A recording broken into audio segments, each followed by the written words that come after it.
নমস্কার বন্ধুরা, cook it with Krishna চ্যানেলে আসার জন্য সবাইকে জানাই স্বাগত। আজ বানাবো বোঁদে।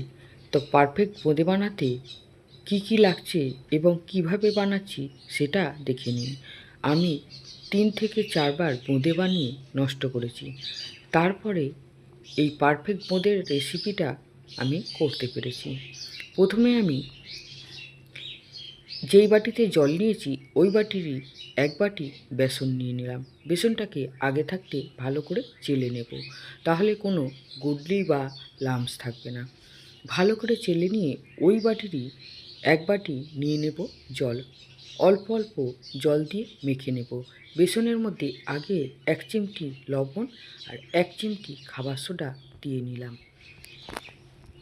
দিয়ে অল্প অল্প জল দিয়ে মেখে নেব। আর এই বাটিটার 1 বাটিতে পুরো জল নিইনি, এই এতটা জল বেঁচেছে, দেখে নিন।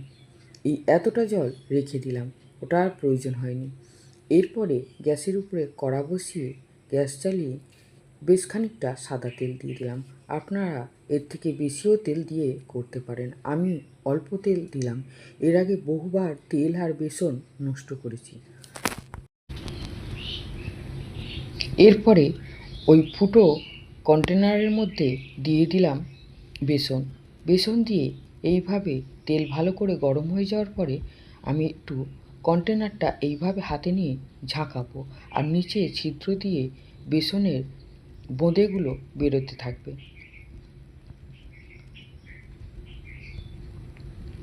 দেখেছেন, ঝাঁকা দিলেই সুন্দর ফুটছে, কিন্তু বেশি হাত বড় করে ঝাঁকা দিলে লম্বা লম্বা হয়ে যাবে। তাই আমি এইভাবেই ঝাঁকা দিয়ে করে নিলাম। আর যদি দেখেন কোথাও জড়ো হয়ে গেছে, সেটাকে কাঁচা অবস্থায় নাড়াবেন না। যখন দেখবেন বোঁদে ভাজা হয়ে গেছে তখন একটু নাড়িয়ে নেবেন, ওটাকে একটু চেপে দেবেন, দেখবেন সব কটা বোঁদে আলাদা আলাদা ছেড়ে যাচ্ছে।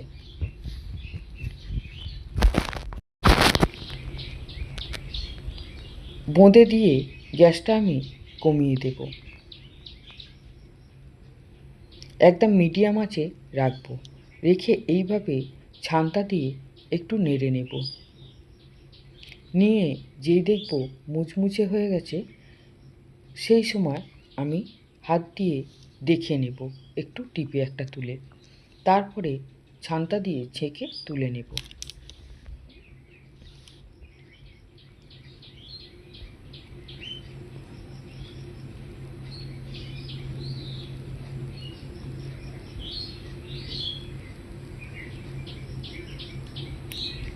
কন্টেনারে যতটা ভরা ব্যাটারটা থাকবে তত সুন্দর হয়ে পড়বে।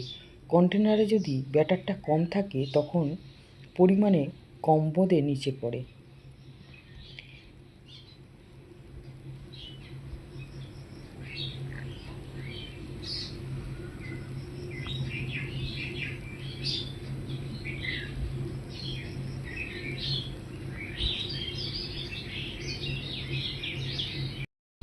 ভালো করে মুচমুচে করে ভেজে নামিয়ে নেব, তাহলে বোঁদেটা যখন রসে চুবাবো দারুণ হবে।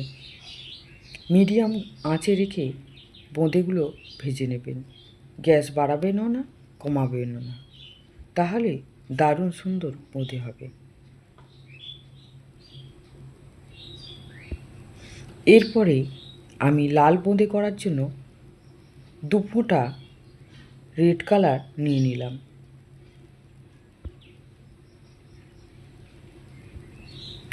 আপনারাও চাইলে এই কালার দিতে পারেন, রেড ফুড কালার, বা নাও দিতে পারেন, তাহলে এক কালারের বোঁদে হবে। 2 ফোঁটা দিয়ে বেসনের মধ্যে ভালো করে বেসনটাকে গুলে নিলাম। এরপরে আমি ওই কন্টেনারটা বাদ দিয়ে আমার ঘরে একটা কফি মেকার ছিল, সেটা এইরকম একদম মিহি মিহি ছিদ্র ছিল, সেইটাতেই আমি বোঁদে বানিয়ে নিলাম। কন্টেনারটা যখন তেলের কাছে যাচ্ছে তখন গরমে অসুবিধা হচ্ছিল, তাই আমি ওটা বাদ দিয়ে এই কফি মেকারটা দিয়ে করে নিলাম।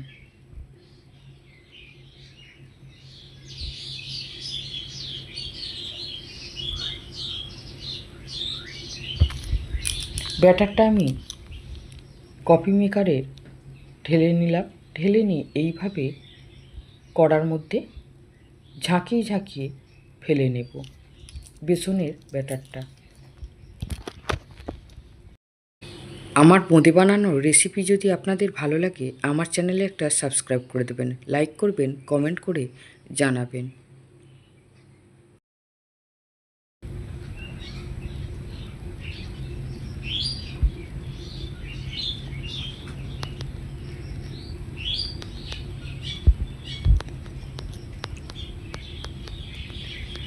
এইভাবে আপনাদের ঘরে যদি কোনো কিছু ছিদ্রযুক্ত থাকলে সেটার মধ্যে দিয়েও আপনারা করে নিতে পারেন, বা ছান্তা তো সবার ঘরেই থাকে, লুচি ছাঁকার ছান্তা, সেই দিয়েও করে নিতে পারেন।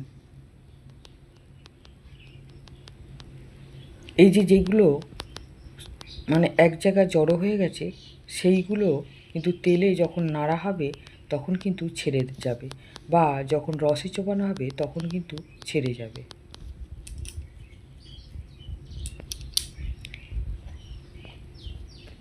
এইভাবে রেড বোঁদেগুলোও ভেজে নিলাম।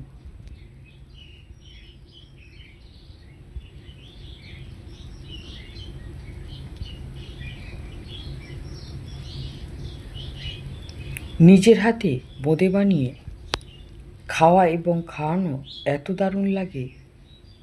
দোকান থেকে কিনে আমরা তো সবাই খেতে পারি, কিন্তু ঘরে বানানো জিনিস তার কদর আলাদা।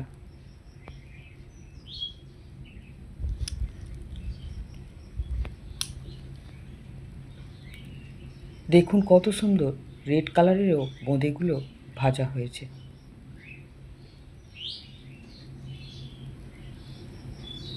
ভালো করে তেল থেকে ছেঁকে তুলে নেব। এরপরে আরও একটা কড়া আমি চাপিয়ে দিলাম গ্যাসের উপরে। যতটা পরিমাণে বেসন নিয়েছিলাম বা জল নিয়েছিলাম ততটা পরিমাণে চিনি নেব, আরও একটু চিনি নিয়ে নেব। সেটা আমি দেখালাম না। যে পরিমাণে বেসন নেব তার থেকে অন্তত 100 গ্রাম চিনি বেশি নেব। নিয়ে ওই বাটিরই হাফ বাটির মতো জল দিয়ে আমি চিনিটাকে রস করে নেব। করে নিয়ে একটু অরেঞ্জ ফুড কালার দিয়ে দেব।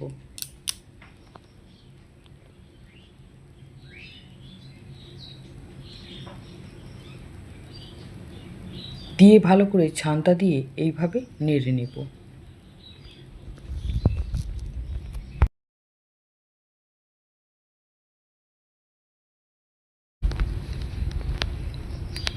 এরপরে ভেজে রাখা বোঁদেগুলো নিয়ে নেব। দেখুন দেখতে কত সুন্দর হয়েছে। নিয়ে এরপরে দিয়ে দেব রসের মধ্যে।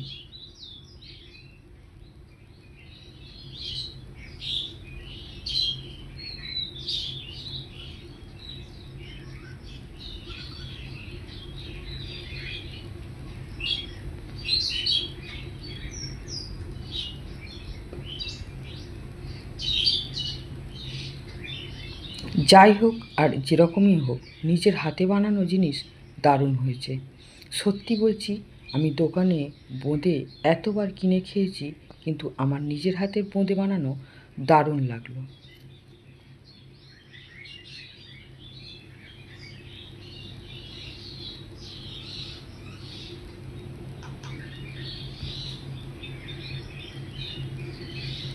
একটুখানি আমি দিয়ে দেব এলাচ গুঁড়ো।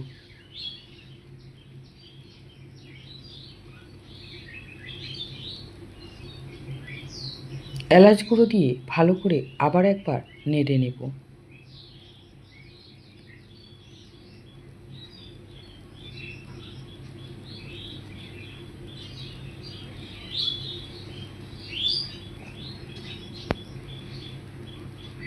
এরপরে আমি দিয়ে দেব 2 চামচ ঘি। আপনারা নিশ্চয়ই দেখেছেন আমি সাদা তেল দিয়ে ভেজেছি। এই যে বোঁদেটা যেহেতু পারফেক্ট মিষ্টির দোকানের মতো খেতে হয়, সেই জন্য আমি দিয়ে দিলাম 2 চামচ ঘি। ঘি দিয়ে দিলে মনে হবে পুরোটাই আমি ঘিয়ে ভেজেছি, তাই আমি লাস্টে নামানোর আগে 2 চামচ ঘি দিয়ে দিলাম, দিয়ে ভালো করে নামিয়ে